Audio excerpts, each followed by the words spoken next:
Okay, picture this. A spaceship door slides open, and you see these three faces, looking just a little bit bewildered. Kind of like baby birds peeking out of a shell for the first time. That's a pretty good way to put it. That image really captures something about arriving on the International Space Station, especially for the first time. Yeah, and this was the Expedition 44 crew arriving.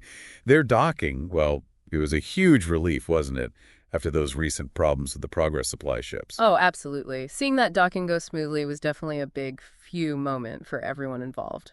So for this deep dive, we're really going to get into those first moments, those initial experiences for new astronauts arriving up there. We've got some great personal accounts. And it's fascinating because, even after years and years of incredibly tough training, that first encounter with actual zero gravity, Yeah, it's still something else entirely fundamentally different. totally. And how those first hours, first days unfold, it sort of sets the tone for the whole mission, right? It really does. It's a steep learning curve right from the get-go. So the crew arriving here, we had Keija Lindgren and Kimiya Yui, both rookies, first time in space.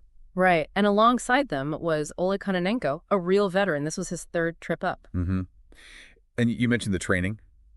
It's different now than, say, for the shuttle, isn't it? More general for these long ISS stays? Exactly. Shuttle training was often very mission-specific. For the ISS, it's broader. They need to be ready for, well, almost anything over 6 months or even a year. But it means they might not know the exact details of every single task when they first arrive. Which makes those first few days even more challenging, I guess. Definitely. That initial acclimatization is absolutely key. Okay, so let's talk about that adjustment. It sounds rough. Space motion sickness? It hits a lot of people. Oh, yeah. The stats are, over 2/3 of space travelers get it to some degree, and it can be seriously debilitating, not just a bit queasy. And poor Kale and Kimiya, they both got hit pretty hard on day one, apparently. Yeah. It's tough. Your inner ear, which tells you up from down on Earth, is just getting completely scrambled signals in 0G. Your brain hasn't caught up yet. So you feel nauseous, disoriented. Is there anything they can even do for it right away? Not really much, honestly. There are medications, but they have side effects. Mostly, it's just waiting for your body and brain to figure things out, to adapt, which, thankfully, most do. But it's not just feeling sick, is it? It affects everything. The accounts describe them being really clumsy at first. Like newborns, yeah. Think about it. Every simple action you take for granted needs to be relearned. How to move without floating off in the wrong direction, how to handle objects. They needed help just getting between modules without crashing into things. Absolutely. And communicating with the ground, making food, dealing with the consequences of that motion sickness. Vomiting in 0G doesn't sound fun. Definitely not. It requires specific procedures and equipment, and that initial dependence on the experienced crew, Oleg in this case, and the existing crew is crucial. They're really leaning on them for everything. It's intense on-the-job training right from minute one. There's a nice little detail, though, about their first video call.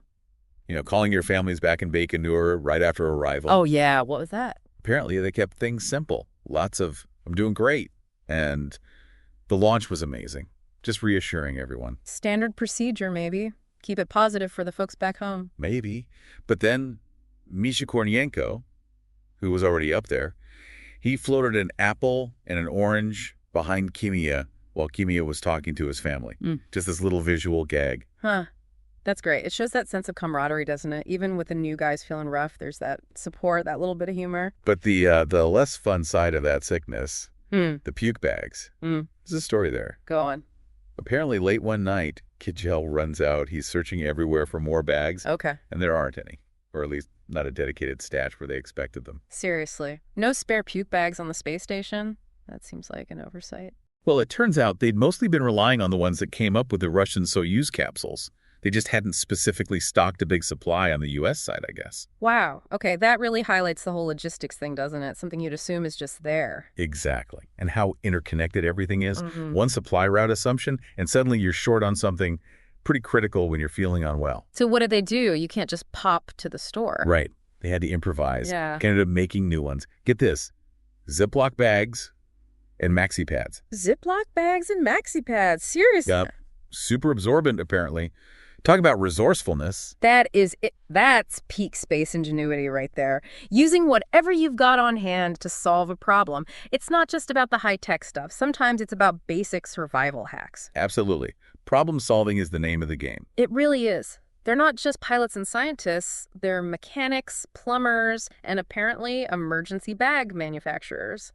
So beyond the sickness, just handling stuff was a challenge, like unpacking the gear that arrived with them on their Soyuz. Oh, for sure. Inventory in zero-G sounds like a nightmare. The moment you open a bag or a container, poof, everything just wants to float away in different directions. Yeah, gravity is this amazing, invisible organizer we completely take for granted down here.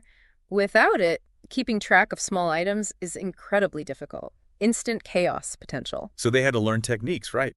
The experienced crew taught them. Yeah, they're tricks. One sounds a bit weird, like holding a bag and spinning slowly. Yeah. To use centrifugal force. Sort of pins things to the outside of the bag while you're looking through it. Clever, like swinging a bucket of water. Right. And using mesh bags, lots of mesh bags to contain things while you're sorting. And of course, duct tape and Velcro. Ah, Velcro. The astronaut's best friend. Totally. They apparently use strips of duct tape, sticky side up, anchored down to temporarily stick tools or items to, and Velcro everywhere. It sounds almost funny, but you can imagine how vital that becomes, just needing to put a tool down for a second without it drifting off behind you. And apparently, getting new equipment sent up that doesn't already have Velcro squares attached. Major source of frustration. I can believe it. Those little details become huge productivity things or annoyances in that environment. Okay, let's shift a bit to the people themselves. Kjell Lindgren, despite feeling sick, he comes across as just incredibly positive, right? Yeah, the description is really striking. Enthusiastic, always smiling. His background is pretty amazing, too. Born in Taiwan, Chinese mother, Swedish-American father, grew up partly in the U.S. Midwest, partly in England. Quite the journey, and always wanted to be an astronaut. And he hit a roadblock early on, didn't he? With a military flight, physical. Yeah, disqualified for asthma, even though he apparently never even had symptoms. That could have derailed everything. But he didn't give up. Became a researcher, then a flight surgeon. Working for NASA as a flight surgeon, actually, which is how the narrator writing these accounts first met him, back in Star City, Russia. Ah, okay, so there was a prior connection. Yep. And the impression was really positive even then. Sincere, enthusiastic, tolerant. Sounds like the ideal personality for being cooped up with people for months. Absolutely. That positive attitude, that resilience, it's crucial for team cohesion on long missions. You see that pattern a lot in astronaut backgrounds. Perseverance is key. Then there's Kimiya Yui, also a really impressive path. Military background, right. Japan's military academy, flew F-15s. Yep, fighter pilot, then test pilot. Joined the Japanese Astronaut Corps, JAXA, in 2009, and the dedication, learning Russian and English. Wow. That's serious commitment, learning 2 complex languages on top of everything else, but essential for the ISS. Totally. And there's a funny little cultural moment mentioned. He was very formal initially, addressing the American commander as Kelly Sand. Ah, the honorifics. Yeah, navigating those cultural differences and communication styles takes a bit of adjusting. There was another bit, him trying to figure out the informal American way of just like grabbing shared water from a dispenser. Little things you don't think about. It really highlights the human side, doesn't it? People from completely different backgrounds learning to live and work together in this tiny, isolated space. And he's one of only, 7 active Japanese astronauts? Something like that, yeah. So his presence was pretty significant. For the Philly. And rounding out the new arrivals, Oleg Kononenko, the veteran. 3rd flight, described as brilliant, super reliable, the experienced hand. And interestingly, the narrator notes they're the same age, and both have twins the same age as one of the narrator's family members. Little points of connection. Those shared life experiences, even small ones, can really help build rapport, especially when you're far from home. Creates a bit of common ground. It's also mentioned that Kjell and Kimiya had actually trained together quite a bit, including doing a wilderness survival course. But the narrator hadn't done that specific training with them. Ah, okay. So Kjell and Kimiya probably had a bit more established teamwork coming in just from those shared experiences. Those courses are designed to build trust and communication under pressure. Makes sense. Okay, so daily life starts to settle in. There's the routine stuff, like collecting blood samples. Yeah, lots of medical research happens up there. Processing samples often involves using a centrifuge. Right, and this leads to a really interesting contrast. The narrator describes going into the Russian segment of the station. In his hour. Very different, apparently. Smaller modules, more cluttered, louder equipment, even the lighting is yellower, less clinical. Okay. Different design philosophies, different eras of technology, maybe. And their centrifuge. Compared to the one in the U.S. segment, The Russian one apparently sounds like a chainsaw starting up. Really jarringly loud. Whoa. Okay. Not exactly peaceful. The narrator even mentions Gennady Padalka, another cosmonaut, just kind of shrugs it off. But the narrator felt like, is this thing safe? Is it shaking the station apart? That really highlights the different approaches, doesn't it? The Russian approach, often described as, well, more focused on cost effectiveness and proven, maybe simpler technology, thinks Soyuz incredibly reliable, but maybe less sophisticated in some ways. Versus, say, the U.S. or European approach, maybe more complex, potentially quieter or with more features, but maybe also more things that could potentially break. Exactly. It's that constant trade-off in engineering, especially for space. Reliability versus complexity, cost versus features, perceived safety margins.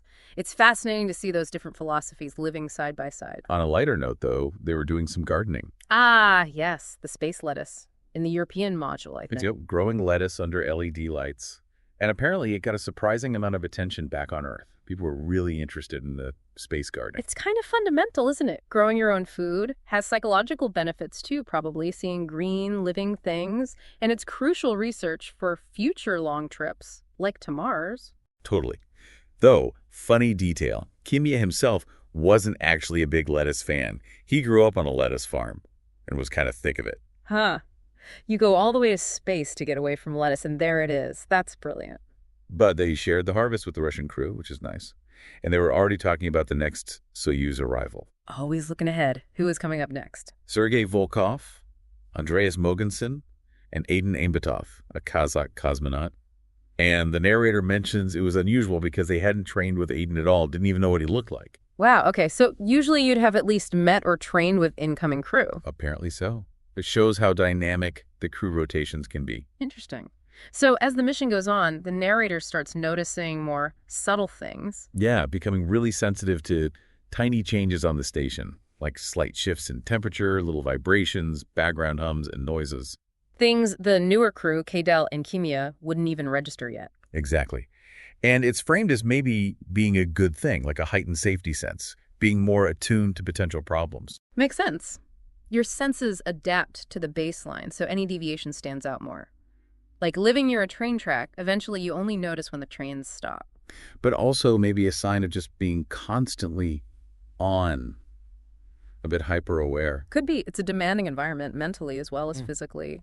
That constant vigilance takes a toll. And there's a really fascinating point about neurological adaptation. Something beyond just getting used to floating. What's that? Being able to perceive the environment, the station, from any orientation upside down, sideways, without feeling disoriented at all. Just accepting whatever viewpoint you have as normal. Ah, right. Fully adapting to the three-dimensional freedom. Losing that innate Earth-based up and down. And this was significant because it hadn't happened on a previous shorter shuttle mission, only on this long-duration flight. That suggests it takes prolonged exposure, maybe? The brain really rewiring itself, neuroplasticity in action? Or maybe, as speculated, having more solo work time forces that adaptation faster. Could be. It's a profound change when you think about it. Definitely. And speaking of adapting to the long haul, there were different ways of coping psychologically, right? Like counting the days. Yeah.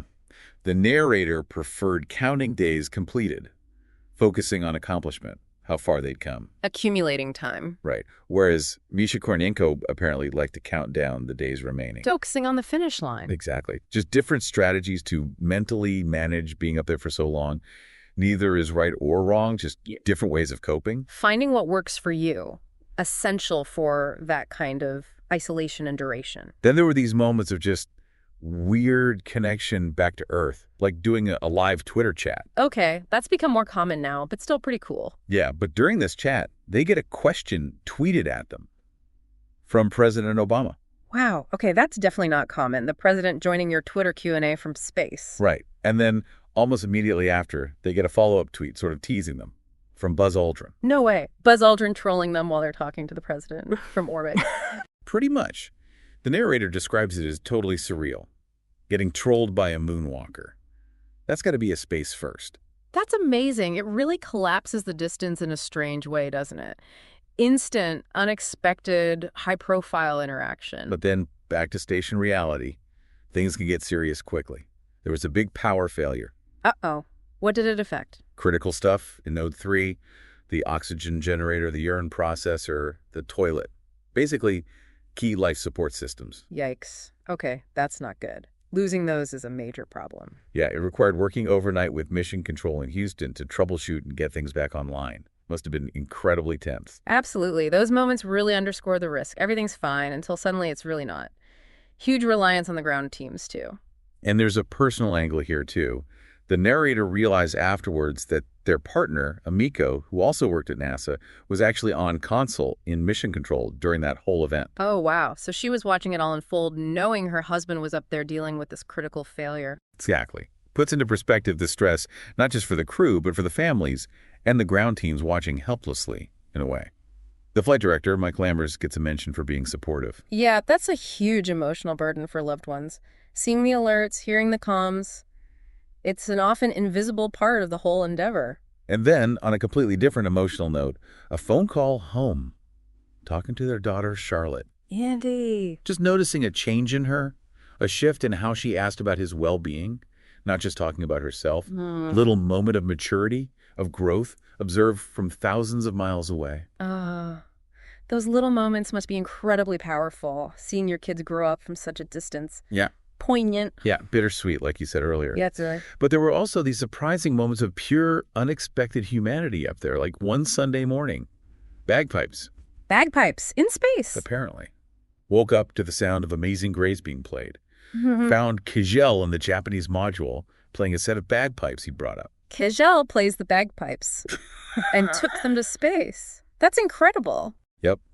Apparently the first person ever to play bagpipes in orbit. He even apologized for possibly waking the narrator up. That's fantastic. Just a reminder of hobbies, culture, individual passions, finding a way, even up there, bringing a bit of earth, a bit of soul into that sterile environment. Beautifully put. And finally, one last sort of routine but not routine event. Moving the Soyuz. Ah, the shell game, as they sometimes call it, shifting it to a different docking port. Exactly. Necessary for logistical reasons, maybe making way for an incoming cargo ship or something. Yeah. But it's always a big reminder that Soyuz is their lifeboat. If things go really wrong, that's how they get home. So even though it's a relatively short trip, just undocking, flying around, and redocking, it's still a significant procedure. Oh, yeah. Full preparation. Getting back into those bulky, uncomfortable so-called pressure suits, the whole 9 yards. Not just popping out for a spin? Definitely not. The narrator even mentions listening to classical music on an iPod inside the suit during the maneuver, just to manage the time or the slight discomfort. A little bit of personal space inside the spacesuit. And the feeling of seeing the station from the outside again, even just for that short flight. It was described as feeling like a brief, but somehow tiring vacation. That's interesting. A tiring vacation. Yeah, like even that short separation gives you a different perspective. Yeah. Maybe reinforces how adapted you become to being inside and how demanding even a simple flight is. It really drives home how unique and taxing that environment is. Your home, your workplace, seen from the outside again, gives you a fresh, maybe slightly exhausting perspective. So wrapping this all up, this deep dive into those early days for new astronauts, it really paints a picture, doesn't it? It really does. You see the intense challenge of just adapting physically to zero-G, the motion sickness, the clumsiness. The sheer resourcefulness needed. Yeah. Making puke bags out of Ziplocs. Learning to handle floating objects. The different personalities coming together, the enthusiastic rookie, the dedicated pilot, the steady veteran, and those fascinating cultural interactions. Yeah, and the different technological philosophies living side by side, the Russian segment versus the others. The loud centrifuge. And then the gradual adaptation, not just physically, but mentally. That heightened awareness, the neurological shift in perception. The different coping strategies for the long haul. Counting up versus counting down. Plus those amazing unexpected moments getting trolled by Buzz Aldrin hearing bagpipes in the morning. The stress of emergencies, like the power failure, and the quiet moments of connection with family back on Earth. It all just highlights the incredible adaptability of humans, doesn't it? Body and mind adjusting to this utterly alien environment. It really does. It's this constant mix of, the mundane inventory, cleaning filters, collecting samples, happening in the most extraordinary place imaginable. A unique blend of routine and wonder, risk and reward. Absolutely. And it really leaves you thinking, what other really simple everyday things that we just take for granted down here become incredibly complex or take on totally new meanings